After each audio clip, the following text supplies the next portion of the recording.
got a lot of questions on drug policy, and maybe even more I think relevant. we did last year too. You know, a lot of folks online who want to know your thoughts on it, and I think with Prop 19 in California last fall, it's even more on people's minds. Here's the top voted question in that area. Good evening, Mr. President. My name is Mackenzie Allen. I'm a retired law enforcement officer and member of LEAP, Law Enforcement Against Prohibition. The so-called war on drugs has been waged for 40 years at a cost of $1 trillion and thousands of lives, with nothing to show for it but increased supplies, cheaper drugs, and a dramatic increase in violence associated with the underworld drug market. Sir, do you think there will or should come a time for us to discuss the possibility of legalization, regulation, and control of all drugs, thereby doing away with the violent criminal market as well as a major source of funding for international terrorism? Thank you so much for your time, Mr. President.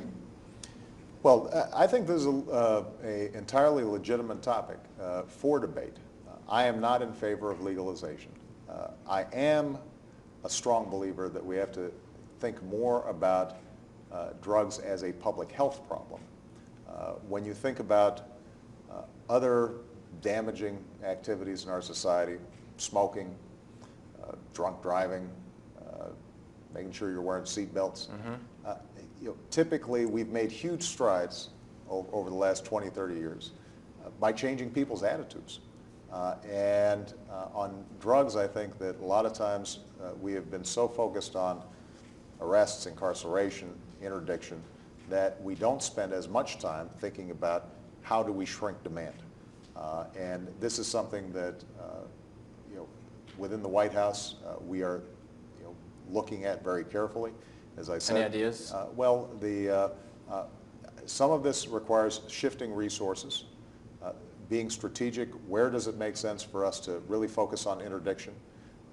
We have to go after drug cartels that not only are selling drugs but are also creating havoc, for example, along the U.S.-Mexican border.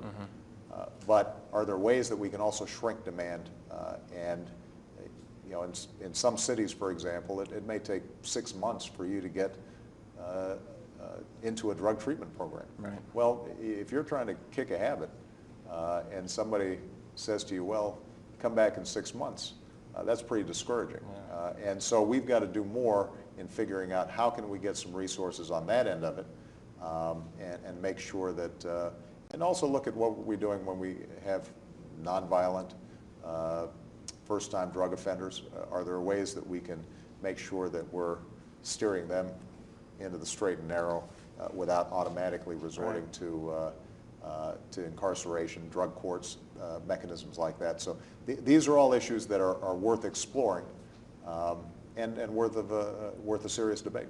I want to get a health card question in here. The #1 voted health